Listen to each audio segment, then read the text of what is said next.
Hi, thank you for joining us today for our webinar, Never Lose a Critical Email or File Again. We'll be talking today about email management, and we are very excited to show you a demo of our newest product, New Harmony. Before we get started, I have some messages. At the end of the webinar, we'll have a Q&A session, so if you have questions, please send them via the chat window on your screen. We will try to answer all the questions. If we didn't have time to answer live, we'll get back to you with an answer in the email.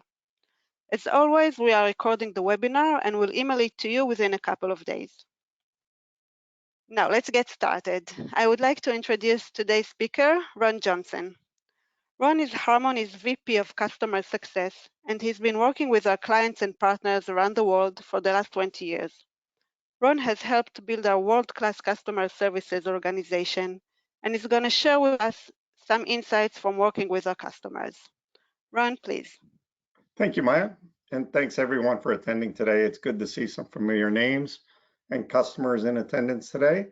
And as Maya mentioned, my name is Ron Johnson. I've had the opportunity to meet many of you, and I've also had the opportunity to work and the privilege to work with you on many different and interesting initiatives. So hopefully we can share some of those insights today. And before we get going, I know we're all excited to see New Harmony, but before we get going, I always think it's good to step back and take a look at what are some of the trends we're seeing from some of our customers and what has gotten us to this point. So obviously the first one is Microsoft introduced a new email client, New Outlook, or as it's recently been rebranded, Outlook for Windows. As many of us, including myself, live and breathe in Outlook, this is a significant disruption to how we do our day-to-day work. And it also, from a software vendor standpoint, like Harmony, changes how we have to build add-ins and deliver solutions to you. So in addition to New Outlook or Outlook for Windows, as it's called now, we're also seeing organizations invest more money and more time and resources into managing, or I should say, better managing emails. So let's take a look at some of that and some of the risk involved and how that impacts our users. Let's see, we'll switch slides there. And this just summarizes a little bit or gives you a little bit of some of the risk and what organizations are trying to do with better organizing emails. So organizations, the email retention and disposition policies being implemented are to better meet compliance requirements, reduce risk of compliance issues, security breaches, productivity loss. And without a structured approach to email retention, critical information can be misplaced, it can be permanently lost, it can be difficult to retrieve or retrieve essential data as needed. And also, if you're not managing or you're poorly managing email, it can expose sensitive information to unauthorized access, lead to data leaks, cyber threats, and all. And lastly, and this is more from a kind of a business or knowledge worker standpoint, lastly, an overflowing or disorganized inbox, as we won't share mine today, can lead to inefficiencies, wasted time in searching for files, poor collaboration across teams. And we in getting ready for this webinar, read through a number of recent studies, and one that stood out was a recent Gartner study that showed that 47% of knowledge workers reported struggling to find information needed to perform their job. And of that, 32% made wrong decisions based off lack of awareness. So this really gets into the importance of being able to turn emails, important emails and documents from our inboxes from individual information to institutional knowledge. And while all these are critical, these organization goals are critical for running efficient businesses, it's also important to look and see how this impacts knowledge workers. How do we get them to consume these new policies? How do we get them to engage in these? So let's Maya's going to run a quick poll, and we appreciate your feedback on this. Thanks, Ron. So please answer, how does your organization's email management policy affect you? Select one. It works well. Our emails are well organized. I worry about losing important emails. We have a policy, but no one follows it, or we don't have a policy at all. We'll wait a little bit because I see that you are still answering, and then we'll share the results.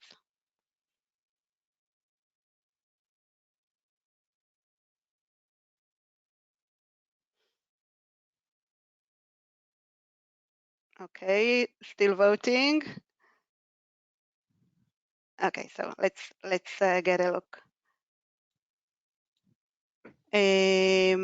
Okay, so I see that 39% think that the email management policy is working well.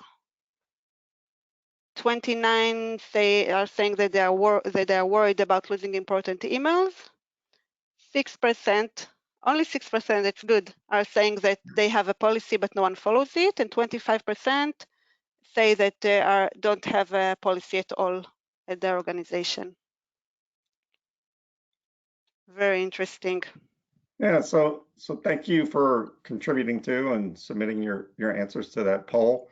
It does follow along. I think the next slide, I'll jump to the next slide. I think it leads right into this is, you know, we do see that as you confirm that organizations are rolling out email retention policies, disposition policies. People are worried about finding that important email. So this is one of the things we're looking at.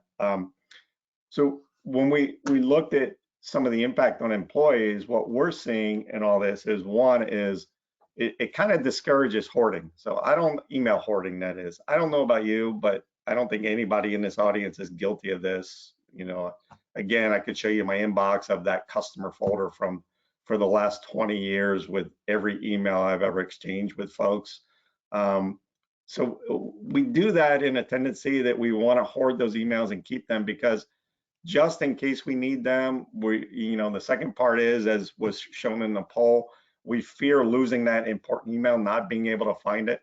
So, interesting, I was in a meeting, it's probably more than a couple of years ago, it's a few years ago now, with an organization that had just rolled out a 2-year retention policy. So this just shows some of the challenges. This was a 2-year retention and disposition policy around all unstructured data. So they weren't just looking at emails, but emails were part of that, but it was also OneDrive and things like that, or My Docs, and how to do that. And the project manager joked in this meeting that he saw the line of senior employees at the CIO's desk asking for exemptions and exceptions to the rules, asking to be completely exempt from those policies. So we do see that fear of losing important emails, losing important documents, not being able to find it when we need it, is one of the big challenges.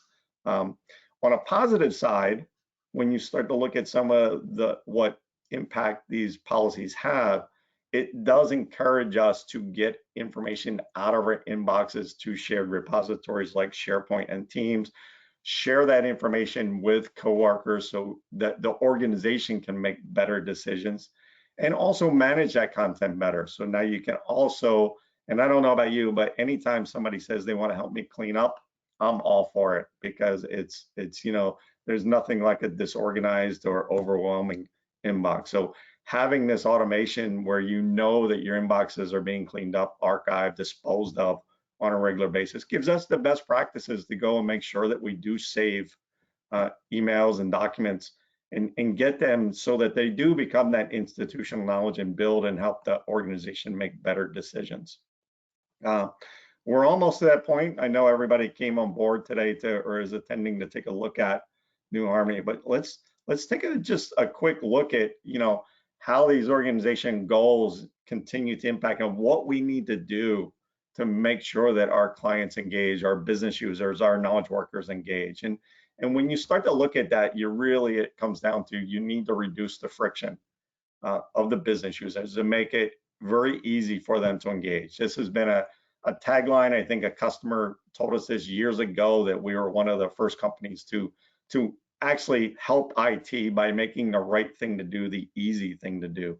And really what that gets down to is you have to be able to capture, tag, and reuse content in a natural flow of day-to-day work. You can't ask people to go say, hey, save this email, but you got to go through these 10 steps and jump through hoops to do it. An email save to Teams or SharePoint needs to be as easy as it is to share to an Outlook folder. In this case, a simple drag and drop. The tagging of those emails, classification of those emails to improve search and findability needs to be part of the upload process. And part of that needs to be automated. And we'll talk about how Harmony can auto tag emails and all. And then you get into the finding and reuse side of that, where search needs to be quick and easy. And it needs to be efficient. We need to be able to find that information and then share it quickly. So that's really what Harmony's been built about. This has been our core building blocks for years and what we've been focused on. And let's just start diving in a little bit more to Harmony. I know we have a mix of clients and customers and folks new to Harmony. So do a quick introduction to the products. We're here to talk about New Harmony today. And we'll focus on that. We'll do a deep dive in a second here. But as of today, Harmony has 2 apps in our suite of apps. One is called Harmony Classic, and one is New Harmony. If that sounds familiar, sometimes it's best just to follow along with Microsoft and not get too creative. So I know they changed their names. I don't think we're going to change our names anytime soon. Both apps are built to just that, provide a better user experience for managing emails and documents. And how do you do that? You do it by providing a file manager like experience in Outlook. You use common Windows, actions like drag and drop to save an email. And these are things that, we don't have to be retrained. We don't have to do a lot of education around. It's natural ways to interact with the Harmony sidebar. And just from that standpoint, I think one of the big architectural differences with or advantages Harmony has is that regardless of which app you're running, our Classic or New Harmony, they're both pure client-based applications. They connect directly to your Microsoft environments. Your emails, your content never leaves your tenant. So in other words, we connect to your Microsoft environment, your emails stay inside your tenant. Your Microsoft 365 policy access controls define and control access to it. And this client architecture is, and the simple, efficient UX is why many people and a lot of organizations continue to choose Harmony. So let's take a look and do a deep dive. Let me introduce New Harmony to the market first. We're excited about this. We released the product back in December, and this is kind of our launch party for it. So New Harmony is a single page web app. It's available in the Microsoft App Store. So you can go to the App Stores right now if you want and do a search for Harmony, you'll find it there. It's, while New Outlook is the primary driver to investing the development resources and kind of reinventing Harmony, there are a lot of additional benefits. One is it's easy to install, update a web-based client, a web-based app coming from Microsoft App Store as a CDN. You guys approve it. You've enabled it through the Microsoft 365 admin tools for all the group of users using it. The updates are automatic. There's no more pushing client software out to thousands of desktops and making sure that SCCM ran or Intune ran properly. So, or building packages or going to your build teams to get packages built. So they should streamline that. You've got a refreshed new user experience. And one of the main benefits is that the new Outlook, the new modern add-in, New Harmony works in every Microsoft Outlook endpoint. So whether you're running and moving to New Outlook, you're running Classic Outlook, you're running Outlook in a browser, you're running Outlook on a Mac, Harmony is available, New Harmony is available and works in those environments. The one that's not supported today is Outlook Mobile, which is under consideration, and we'll talk about how to drive and influence our roadmap in a little bit, but that's really the advantages of it. Simplified UI, simplified deployment and updates, and it runs in every endpoint. So let's get out of slides for a second and just go take a look at New Harmony, and there we go. So this is New Harmony. Hopefully you can all see my screen. I'm going to just close it real quick to give you the full experience. So the first thing you're going to need to do is, and this would be provisioned to your clients through the Microsoft admin tools, but you need to add this. I have a couple extras here because I work closely with our development team. But first thing you want to do is open it up. Second thing you want to do, and this is something I always forget, is you want to pin it open. And this will make sure that it stays open. You can't do that by default.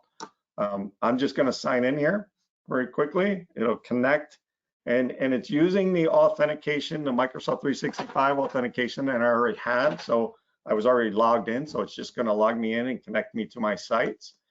And I cheated a little bit today. I already connected a few sites. So if you go to, you'll see that you have access to your OneDrive, your SharePoint, Teams. I can expand this, and where I cheated was I've already added a few sites. We make it very easy for end users and business users to kind of curate this the way you want. Harmony is not going to go out and dynamically discover all 400 teams or the 1,000 site collections you have access to, because that would just overwhelm the sidebar. The purpose is to bring the sites, the SharePoint sites and teams that you're using into the sidebar.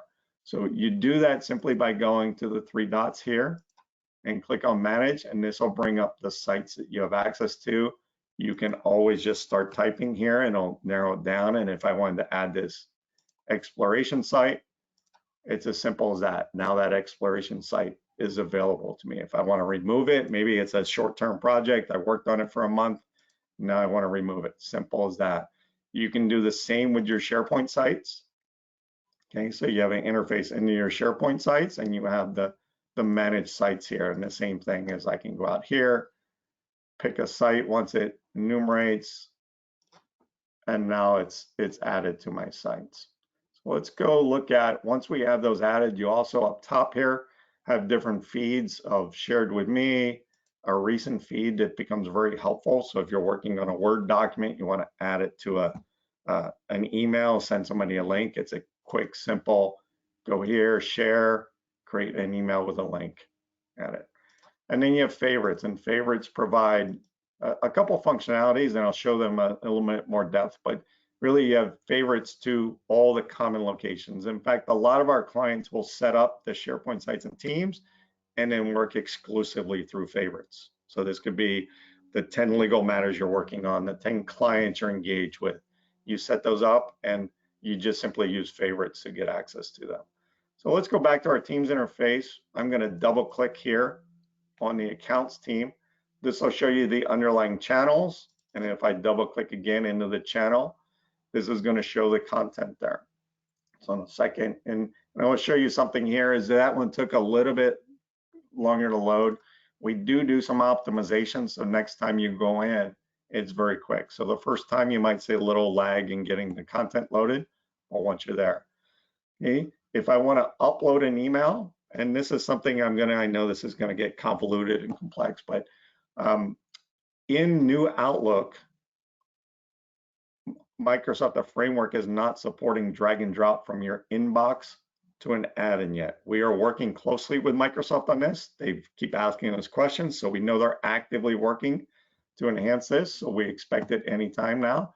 In the meantime, you do the upload by going here and clicking on an action. So in this case, I want to upload this email. You can see I'm saving the email here.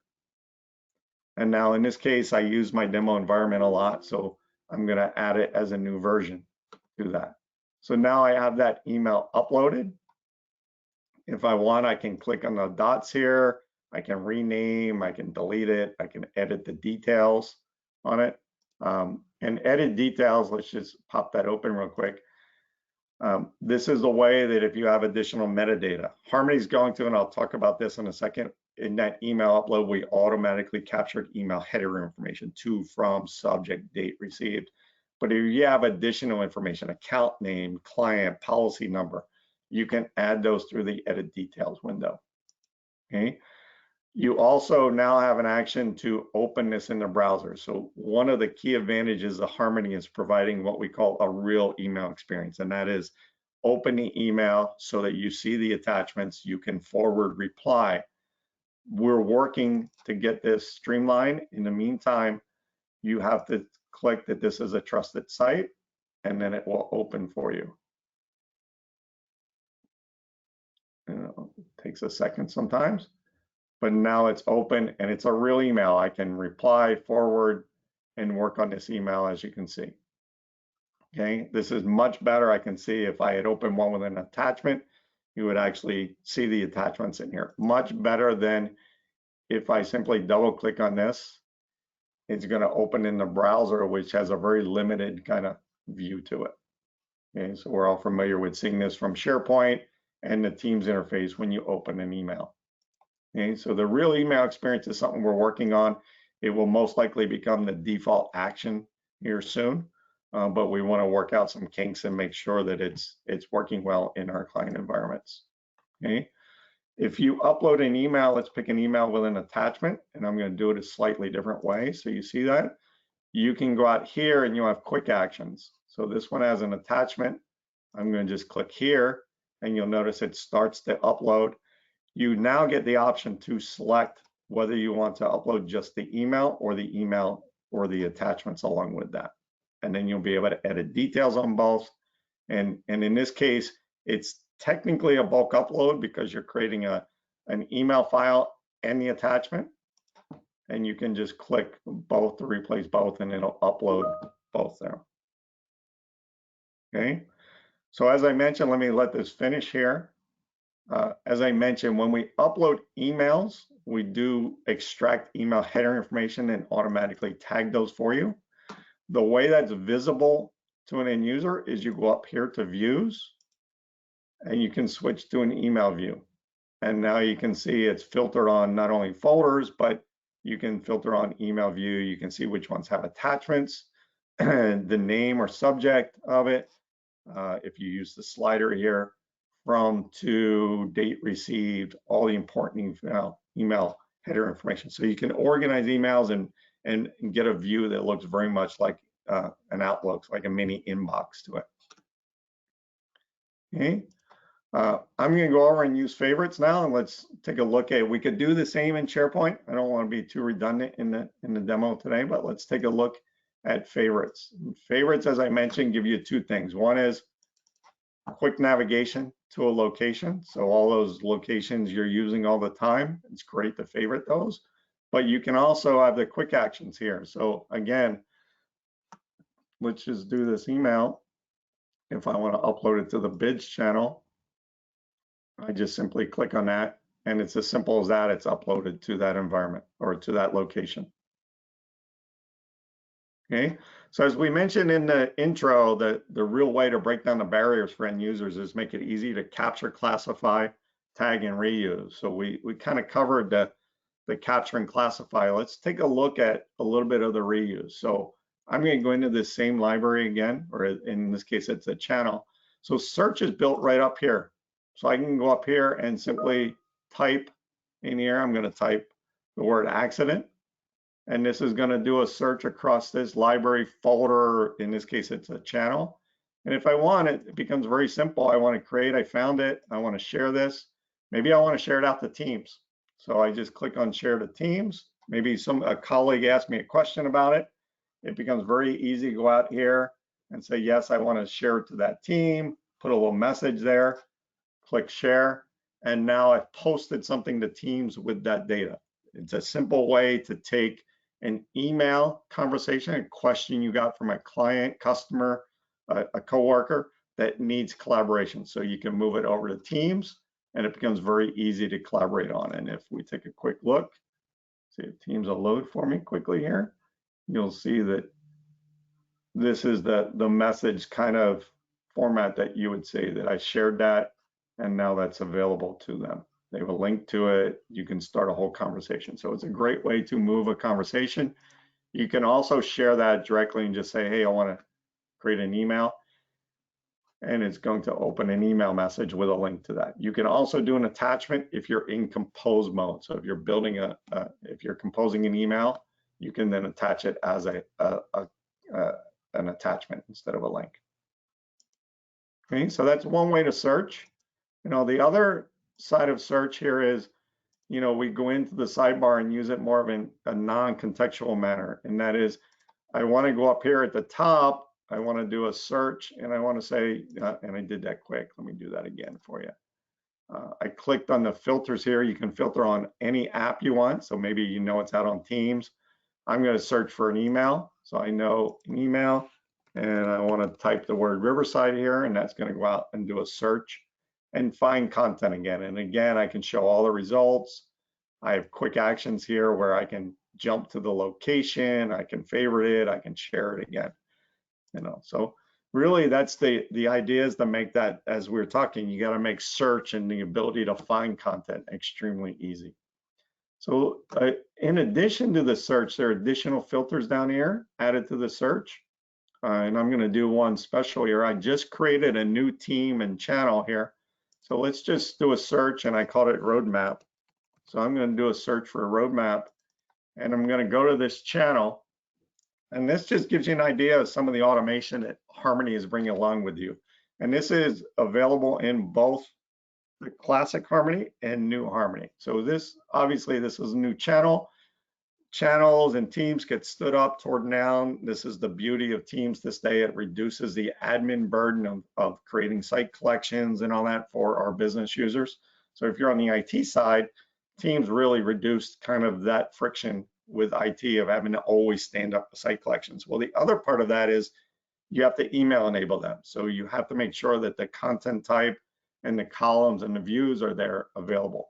So one of the things that Harmony did in the last couple of releases is the first person that uploads an email to that location has the option to create a view. And not only does it create the underlying view, but it creates the content site collection content type and the columns to properly tag emails and automate the tagging of the emails. Okay, so the email view is created. In a second, we should see the emails uploaded. We can go to the view here and switch to the email view, and that worked nicely. No, the demo gods didn't get me today. So you can see that it's properly tagged. So then any additional email added to this will be properly tagged. So this helps with consistency across. We have a number of clients adopting this because they just, business units were standing up libraries, standing up folders, standing up new teams and channels, and forgetting that they had to add a content type to that to properly add emails or tag emails. So that's it. Quick demo. If you want a deeper dive, happy to go through this. We can set up time with our team and go through it. Let me close the window real quick, jump back into a couple more slides, and then we'll open it up to a Q&A. So let me just, from current slide, so we can go there. So next thing we're going to do is a second poll question. So Maya, if you want to run that poll. Yeah. We want to ask you, when does your organization plan to switch to new Outlook, or Outlook for Windows as it's now called? Already switched or in the process of switching everyone? It's up to individual users to decide when to switch. We're still planning but won't switch this year, or we currently don't have any plans to switch to new Harmony.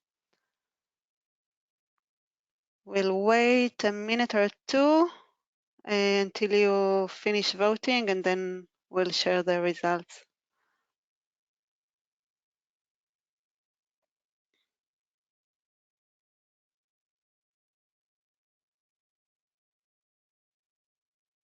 Okay, thank you for the cooperation. I see that almost everyone answered. Okay, so let's share. So I see that 20% already switched or in the process of switching the entire organization. 24% saying that it's up to individual users to decide. 45% are saying that we're still planning but won't switch this year, and 11% we have no plans to switch. So more than 50% are not didn't start switching yet to new Harmony at all, to new Outlook at all. Excellent. Okay, Ran, back to you.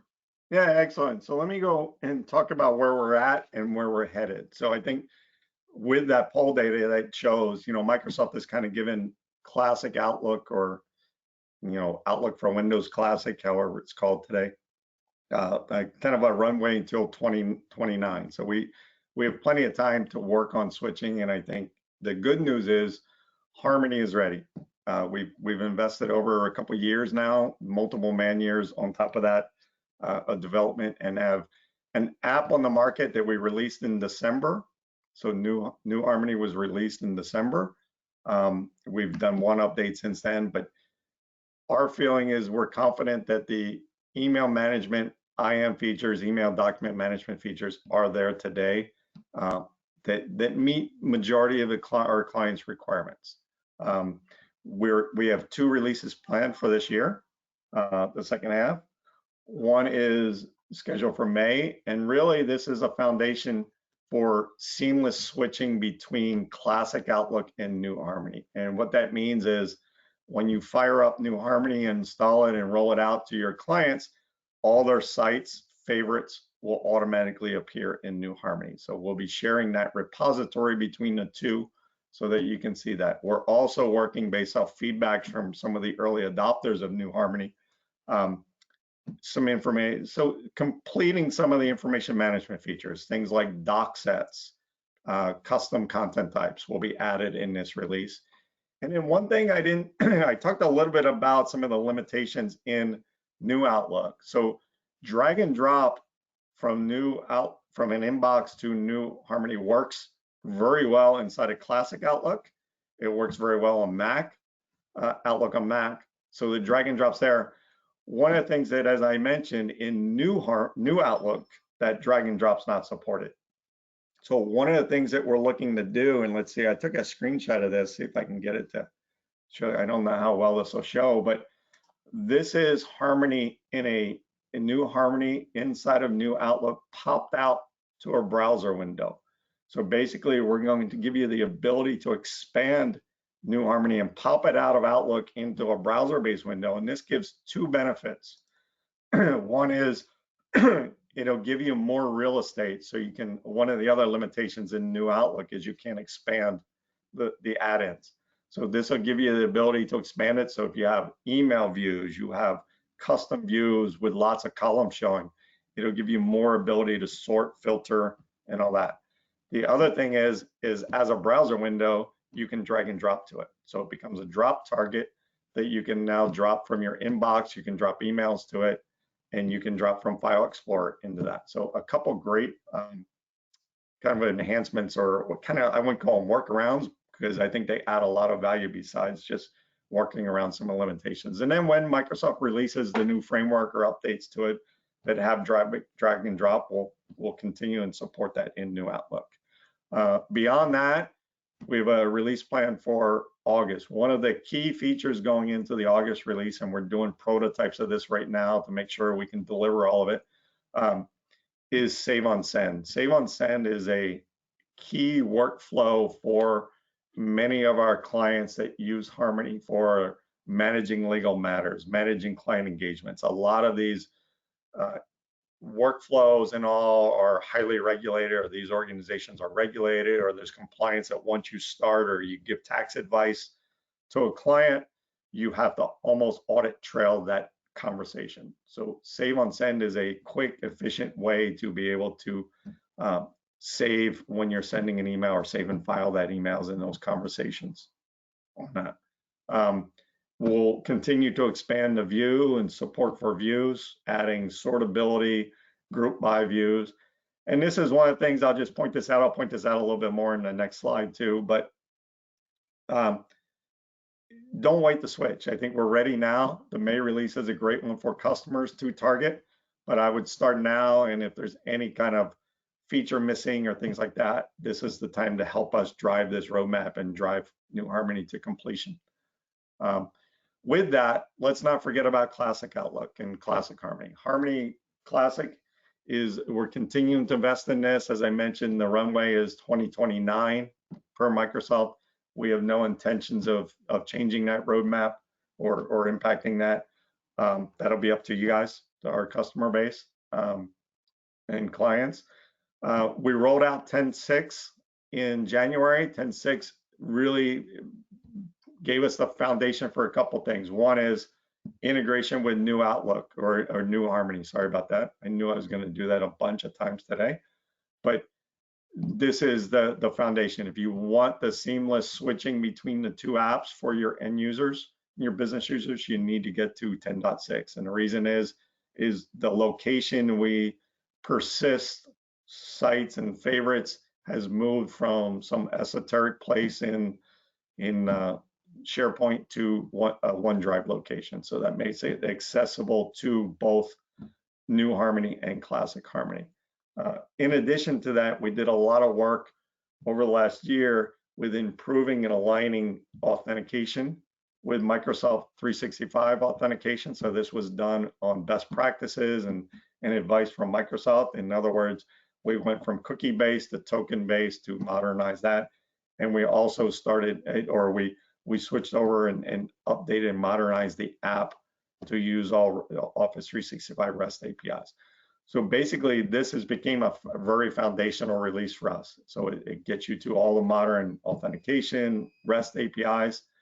Beyond that, 10.7 is a redesign of a core feature of Harmony, which is the save message dialog. And save message dialog, for those that have used, and sorry for those that haven't used Harmony before in the audience, this is more for our customers.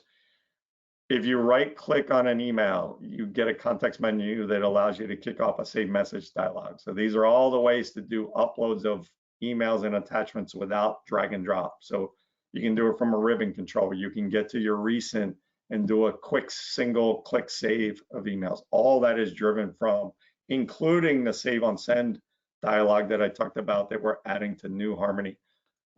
All those are driven through a baseline of a save message dialog, and revamping that is something we probably should have done a while ago.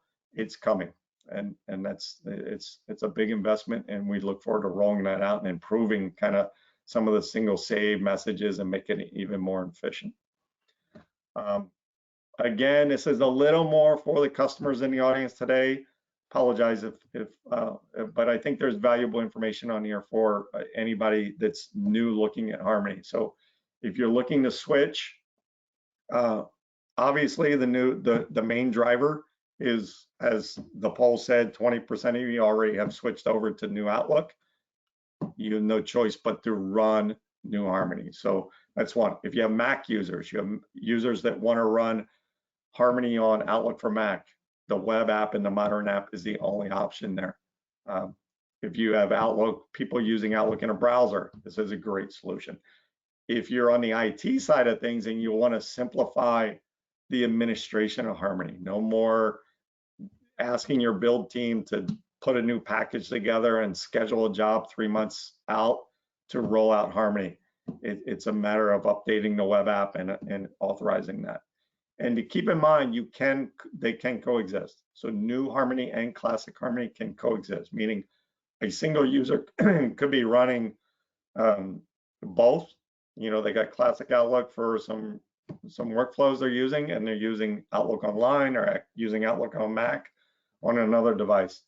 You've got groups of users that want to advance to New Outlook quicker than the rest of the organization.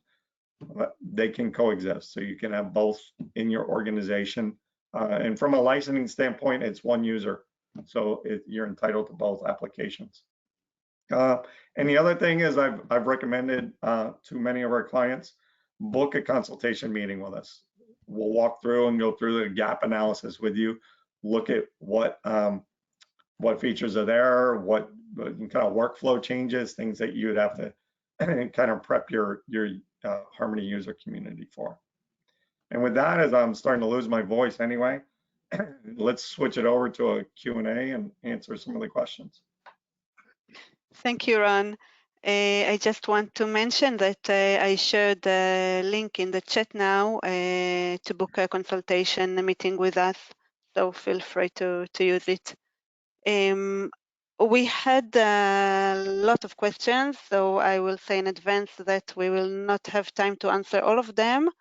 We will start, and we promise to answer each question that is not going to be answered now. We'll answer it via email.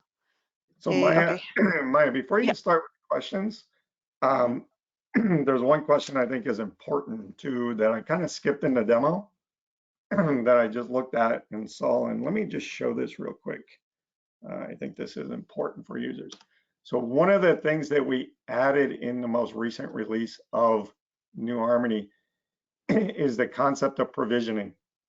And you can set up, and I won't go on all the technical details, but there's a configuration file in a known low place on SharePoint that you basically, all users need read access, admins need write access. So with that admin control, you can then start to, and this is important because we know clients that don't want to have their end users save emails to OneDrive. They don't want to have them save them out to Teams. So again, I can simply, from an admin standpoint, if I have admin rights, apply those settings. And now when I go back to all the users go to Harmony, you'll notice that my Teams interface and my OneDrive interface are gone. So I think these are some of the enterprise controls that a lot of the organizations that use Harmony today are looking for. Along with that, the admin controls, and they're not visible here, but you can also set up custom email header mapping. So this is an important switching consideration that if you've invested in getting classic Harmony set up with email header mapping and content types and column names, you can adjust New Harmony to meet and use those same fields. In fact, I was on a call yesterday with a client considering Harmony, and they were using an email plugin, not Harmony, surprisingly, and the good news is they weren't too satisfied with it, but they did have the email header mapping set up. And one of the benefits is they're going to be able to tailor New Harmony to use those content types and columns. So sorry about that, Maya. I'll let you go back to the questions now. Sure, no problem. Okay, first question, can you upload multiple emails at the same time? The answer is yes. You can select multiple emails and do an upload, yes. Great. Is there an ETA on when the drag and drop upload email functionality will be added to New Harmony? As I mentioned earlier, we're going to do the expandable window for lack of a better way, to buy some more time.